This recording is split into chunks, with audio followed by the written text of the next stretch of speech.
Hey, if you don't know, but if you're a game developer, you probably already know that Unity, the game engine that we made our previous game in, has changed a lot of their pricing models, and it's become this big piece of drama. Everybody's talking about it online.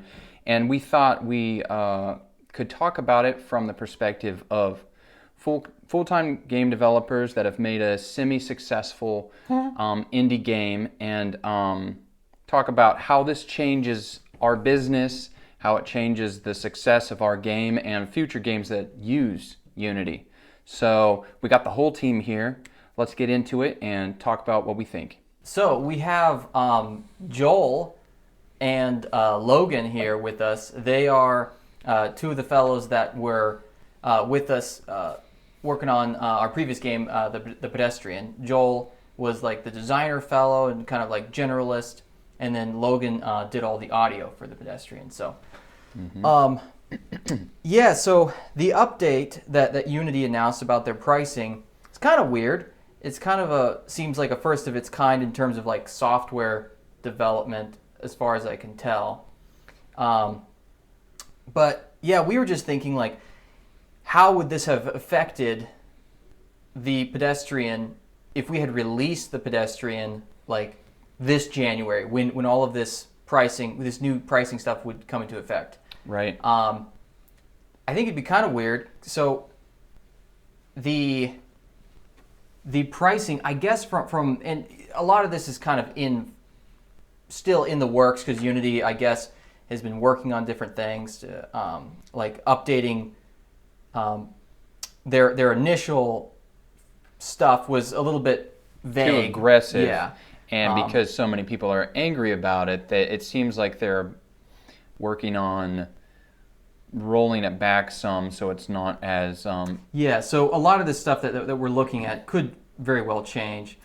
So the weird thing is, so for us, we launched our game with Unity Plus, but with this update, they've actually gotten rid of Unity Plus, and this, in a sense, kind of forces everyone who was kind of in that middle of the road in terms of like revenue and installs, it forces them to upgrade to Unity Pro instead of having Unity Plus. So you could stay with Unity Plus, but there's going to be this threshold where if you make over a certain amount of money, the amount that you're going to be paying in install fees will be way greater than you paying the extra money, or than you paying for the license for Unity Pro. So it's going to force people from going like the like free Unity version, the personal version, up to Unity Pro. And another side note, actually, the way I discovered about this whole debacle with Unity was I kept getting notifications on our YouTube channel of people commenting on a video we made about us switching from Unity to Unreal like 6 months ago or so. And people just kept saying, oh, you really dodged a bullet there. Because honestly, Jed and I talked for a really long time about how we see Unity moving in a direction that seems kind of questionable with their merge with what's it called? Iron Forge? SourceForge, I don't know, Forge, something like that. They merged with this company that just focuses on it's like AdSense. So it seems like with that, and then with this new pricing model that they're coming out with, they're definitely they're very, very heavily leaning into mobile games, because this new pricing gives, if I'm not mistaken, it gives you discounts if you use the Unity services, which all of the Unity services, not all of them, but a vast majority of the Unity services are tailored toward like games as a service, like continually running, and like the mobile game kind of analytics stuff. So it does seem like they're kind of heavily leaning toward having Unity more focus on mobile. Yeah, which is kind of strange though, because if they are leaning more towards mobile games, this new pricing model feels like it's hurting the mobile game people the most. Well, I think they're just trying to monetize the mobile game people. Yeah. But Yeah, what do you, Joel and Logan, think about these things?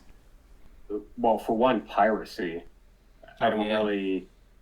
I know they've kind of talked about being willing to uh, go around that Hmm. pricing model if you can prove piracy. But then, I mean, if there's any type of discrepancy with them about whether something was pirated or not, you're kind of left at their own judgment. Yeah. Um, and aside from that, like stuff like Game Pass or anything like that, I don't know how it's going to affect that. So Or Humble Bundle, yeah, anything like that. just to speak to the Game Pass and Humble Bundle, supposedly they did say that those things will be. I think they said charity is going to be omitted for Mm-hmm. installs, which I think Humble Bundle falls into that category. And then subscription services, I think they said that the developer will not be on the hook for the install fees, but I believe that they're saying the platform holder will be on the hook. Yeah, but like, does that Which is- mean that they've gotten every single one, I don't know. PlayStation, Nintendo, Xbox, to like Yeah. sign a contract that yes, we'll cover this new cost Yeah. that we never Yeah. had before? I highly doubt it. Yeah, I don't know. Yeah, so Dana and I were talking too about the whole install thing. So if you, they specifically say in the FAQ that there's an install fee per unique device that the game is installed on. So the crazy thing about that is I have games on Steam that I've downloaded to, because like in the past, like I think 10 years, I've had three separate computers. I've had I think we've had like multiple laptops, The Steam the Deck. Steam Deck. Yeah. So like that's like, I don't know, between like 5 and 8 devices. So And then if you're that means with that many times 20 cents, yeah, and then if your game is on sale, which very Yeah. often that's the case, you're either breaking even or you're in the negative. yeah. For that sale, like if someone were to go over 10-year period, install it to that many devices, like 8 devices or whatever, Yeah. that'd be kind of crazy.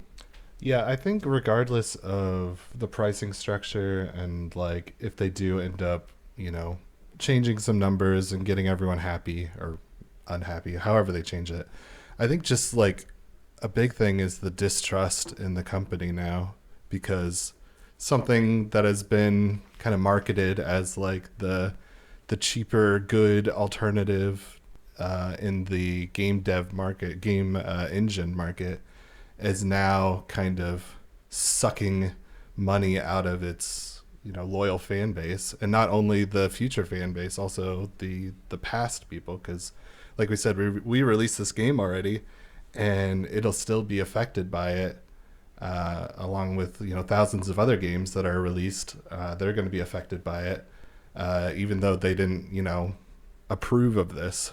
Say we Yeah. were making a game now and in Unity, and we would have the foresight to say, okay, this is their pricing structure, so we will determine how we go forward with it. Well, people in the past didn't have that luxury, so they're just kind of forced on that. Yeah. And they also said everything is going to be relooked at on a yearly basis, like the prices, the numbers. So, Oh, really? I didn't hear about that. Yeah, so it could go up. Oh, this gosh. 20 cents per install could go up or could go down. Who knows? Yeah. But it's not up to us; it's up to them. Hmm. So Yeah. it puts a lot of trust in them, and they've already kind of shown themselves to be not as I trustful guess as. I'm kind of confused how you wouldn't already, if you didn't, agree to this when you started using Unity Pro.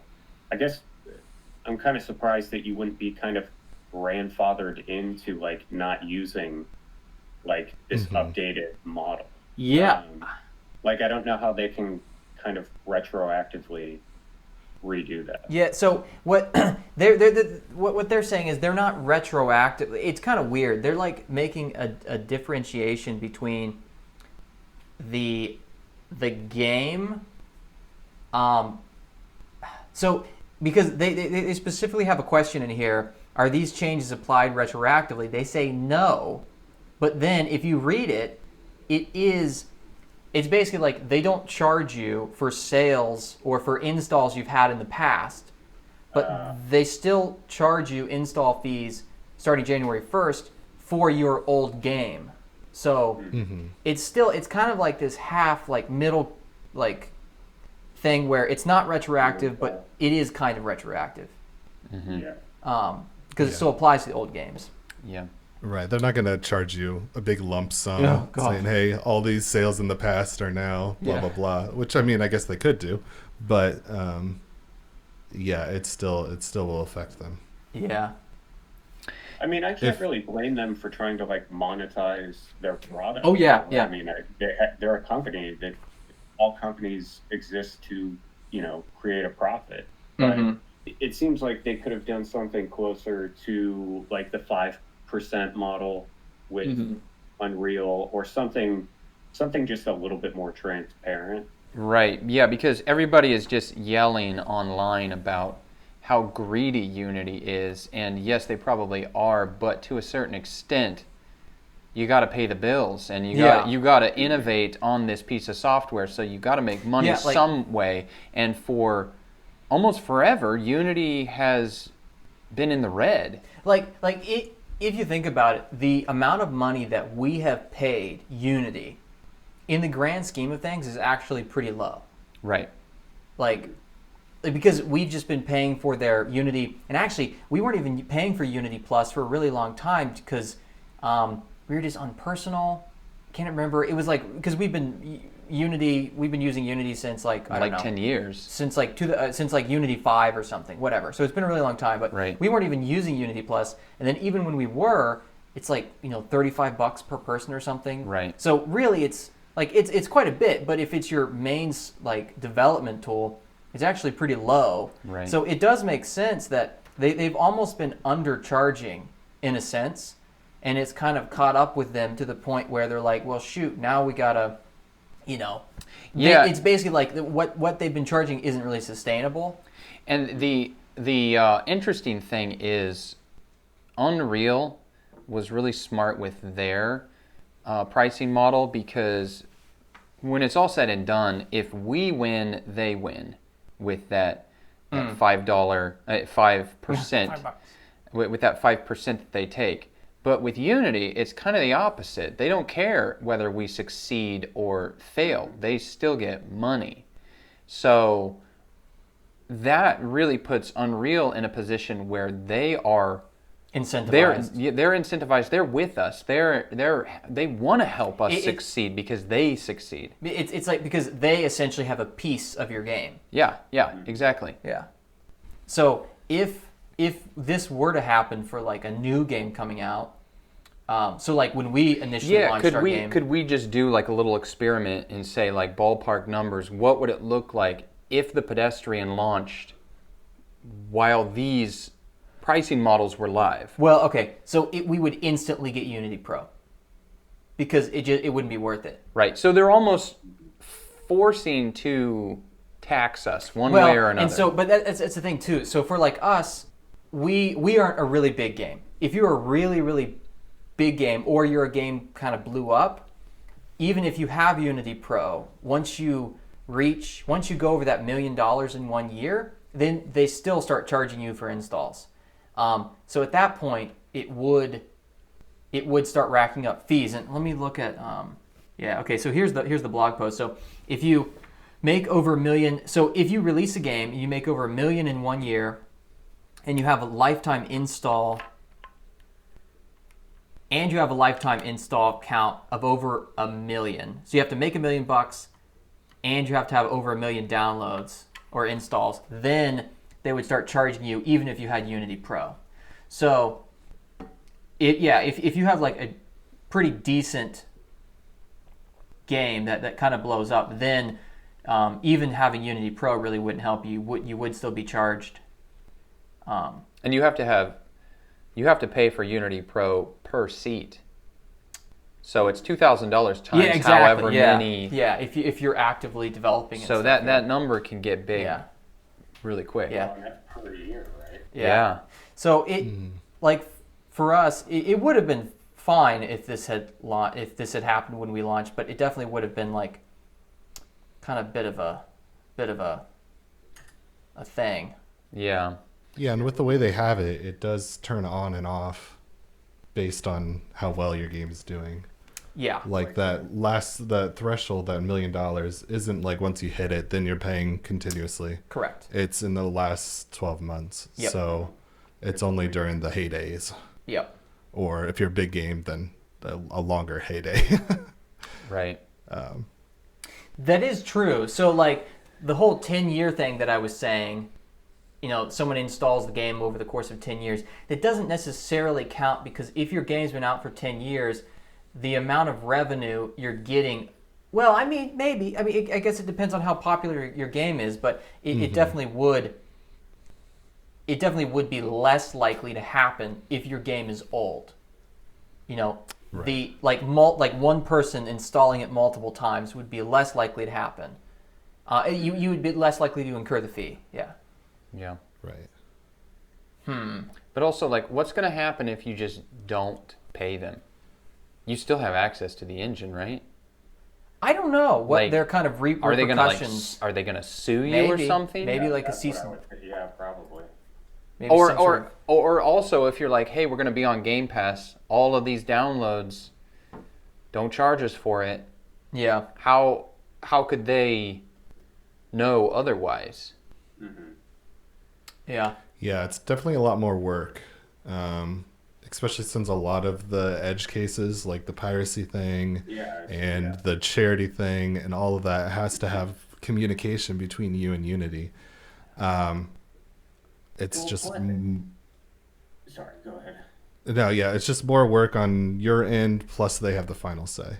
Yeah. Right. Plus they have the final say on, this random kind of imaginary number that they come up with called installs. Like, how is that? They're not very clear on how they're getting that information. They're clear on what counts and what doesn't count, but, you just kind of have to trust them.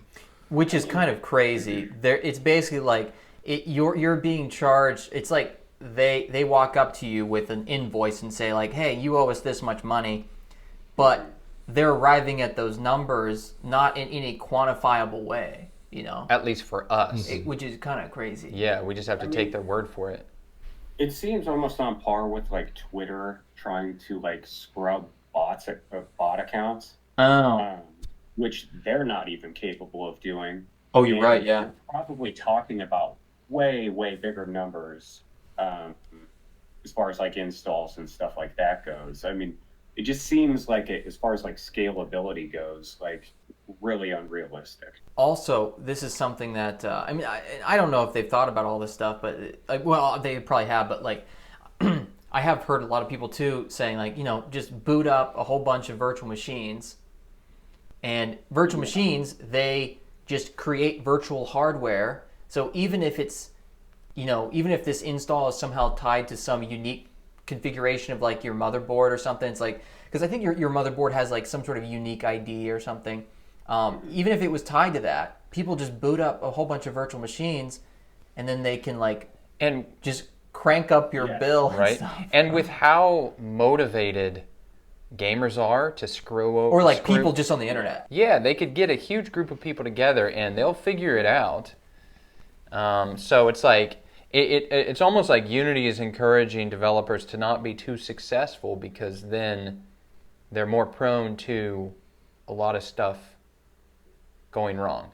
Oh, and then another just little interesting side note, and I don't know. I mean, I just heard this through the grapevine, so I don't know how true it is, but apparently the current CEO of Unity, he used to either be the CEO or some lead guy at EA, and one of his ideas before he either got fired or he left or something, one of his ideas for Battlefield was, when you run out of ammo in your gun, you have to pay $1 to get another mag.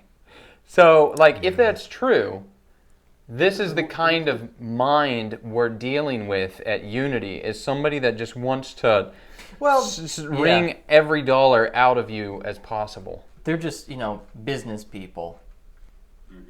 Right? Which is just how it is. Which, I mean, that's the big difference between Unreal and Unity is, like, you've got, like, this epic nerd that obviously plays video games, like Tim Sweeney. And then you've got John Riccatello, who I doubt plays many games. So he's looking at Unity as a software company, not a video game company. This would be kind of terrifying, though, if, like, this becomes the new trend in just software in general. That would be kind of crazy. Right? Because... I mean, it is heading that way, yeah. Yeah. Because that was the whole thing with the Reddit thing, was all the charging for, like, API calls. You're right. Yeah. For all of the third-party stuff. That's crazy. And that's, with the whole Reddit blackout. Yeah. Maybe they should stop paying software developers so much.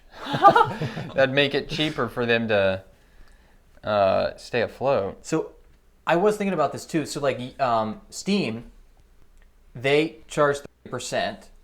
But if you think about it, they have just an enormous amount of games that they have to host and that they have to keep up there, even if the game isn't making any money. It has to be up there and available for people to download and to interact with it in various ways and everything.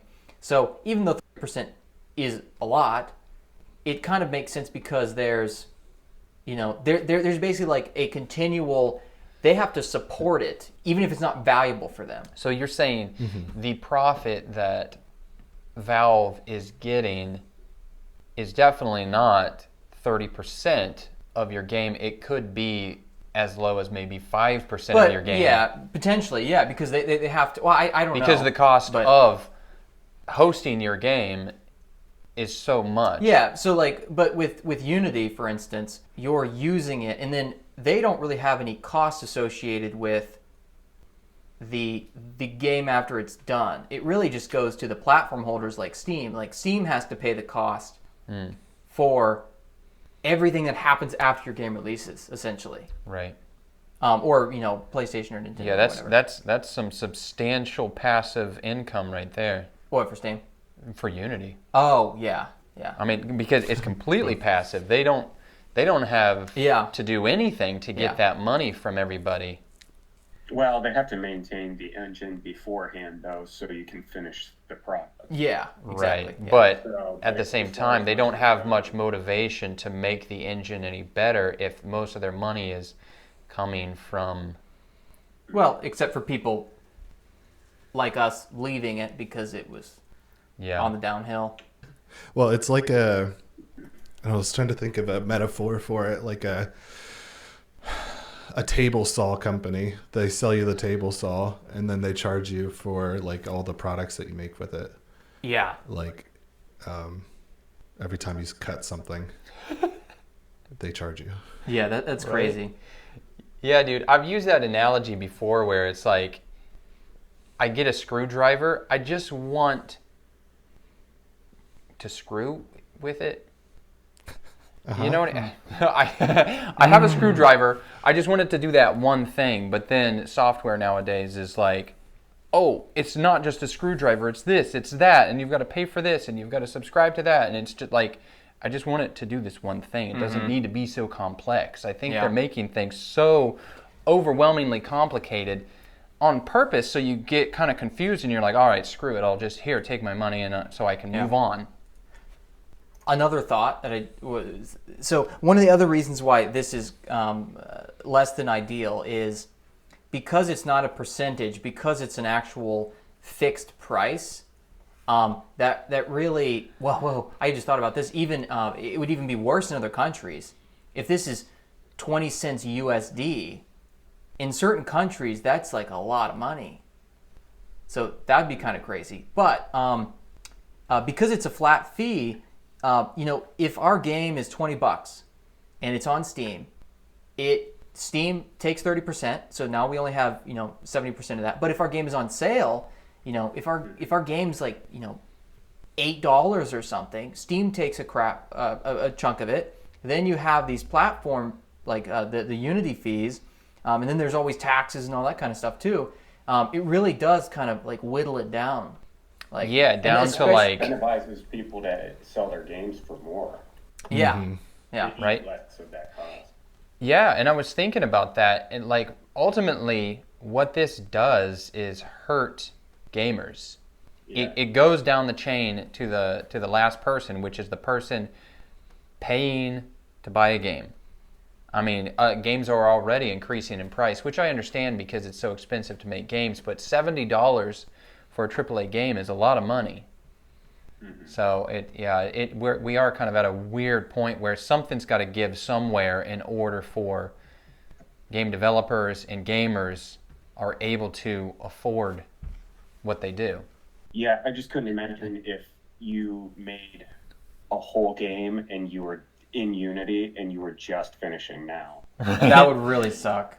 Yeah, that is one of the scummy things too, is they're telling us now in September and it's coming out in January. It's like, well, Yeah. It would be one thing if they were like, yeah, this is going to start in like a year and a half, 2 years or something. But yeah, it's basically there's immediate. no warning. Yeah. Yeah.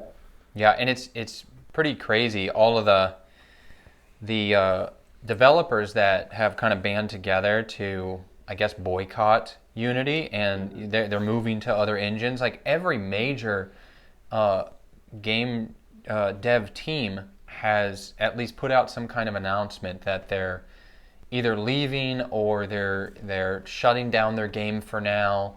Yeah, it's pretty crazy. Definitely hurts the big indies, I guess. Yeah, the exactly. most. Right. The indies that make games for $20 or less, and they get a break and they sell a ton of them.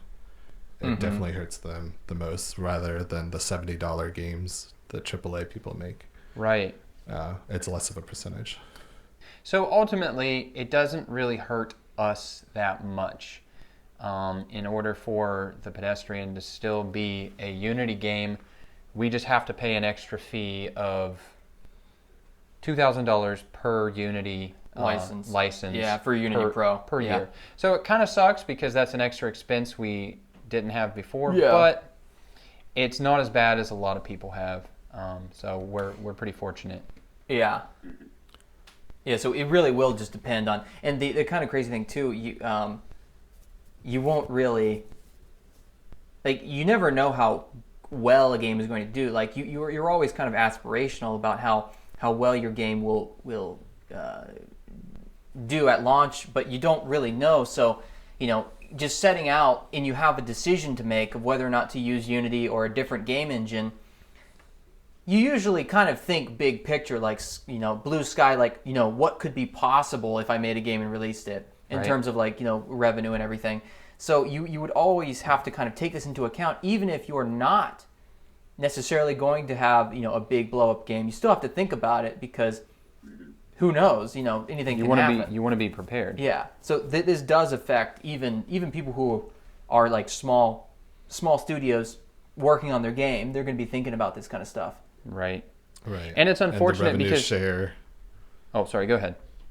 Well, I was just saying the revenue share is the more predictable option. You Exactly. always know what's going to happen. But if your game does fail, then Unity won't charge you because you'll be under the threshold. Right, So- right. Yeah, I mean, So do we want to make bets on whether they back out of this or not? oh yeah, sure, yeah, dude. Because I honestly think they are going to try I would to. almost guarantee it at this point.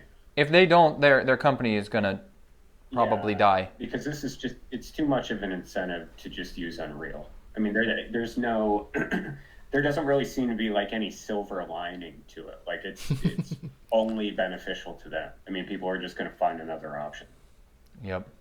And which they should, Like, Yeah. it's nice that we live in a world right now where people can band together and boycott bad business decisions.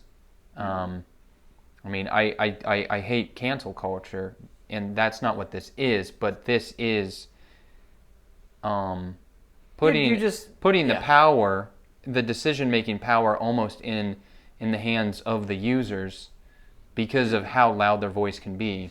So, I mean, I'd say that's a positive. Yeah, and to be honest, I would rather it be less that Unity makes a decision based off of outrage of people, and more that they make a decision based off of the numbers when they see like, oh, people are canceling their Unity subscription, that kind of thing. Right. I would rather it be driven by that, and that Unity be going after what's actually best for their company instead of just going with whims of people. Or even more than that, I wish that their motives would be the same as Tim Sweeney, which is, I just love Tim Sweeney. I wish that Unity's motives were the same as his, because it's like, we just want to equip the future of gaming. Like, our goals are, we're trying to make the best games and innovate on games, and that's not Unity's goal at all. It doesn't. I think having a revenue split would be way better. Like Joel was saying, it's just predictable, and even if in the vast majority of cases it's more expensive to go the revenue model, I think I would still prefer it, because there's still a chance that, let's say that there's like a 1% chance that I have to pay more money with the Unity, and a 99% chance it'll be cheaper with Unity. I would still go with the more expensive but predictable model. Yeah. If that makes sense. Time's a factor in that too. I know you guys have said that you think you could build out a game faster with Unity. I don't know if you changed your mind since then, but I don't know. I know Unreal a little bit better, so for me to flesh something out, I think I could do it a lot faster in Unreal. If you do go, the 5% revenue share with Unreal, and it also helps you get your game done faster, sure, that's a pretty valuable thing. Your time is pretty valuable. So right. True. Yeah, they're not apples to apples. You got to also compare what you're paying for. But really, I mean, when it's all said and done, I almost feel like even if Unity does change their pricing model to be more realistic, something that people are okay with, there really doesn't seem to be any good reason to use Unity. You have so many other options that are just as good or better. Obviously, Unreal for 3D games is a better option. You have Godot. You have Game Maker. Yeah, and it does seem that Godot is like improving very, very rapidly. Kind of like with Blender. Blender, because it's so open source, it just improves so quickly. It's crazy. Yeah. Like they just blast through like bug fixes and improvements and everything. And I think Godot is going to end up becoming that. It's like the Blender of game engines. Right. So, I mean, ultimately, I feel like my advice to somebody who would be asking, just avoid the danger of Unity, and if you're not already go with. I mean, there's always a gamble committing years to a piece of software that is completely out of your control, but go with something that has a track record that is pretty positive, and there's plenty of other alternatives besides Unity. It's like you said earlier, we've lost faith in them, and that's a really hard thing to get back. Yeah. Well, and then also it really just is like I think people become attached to software because like you spend so much time in it. But really, at the end of the day, if you're just using software as a tool, it doesn't really matter. Like just use whatever is the best tool for the job that meets the requirements and like everything like that. So if Godot or Unreal or a different game engine makes more sense than and you're not already sunk a bunch of time into Unity, then there's kind of not necessarily a downside to going with something else. It just kind of depends on what you want, really.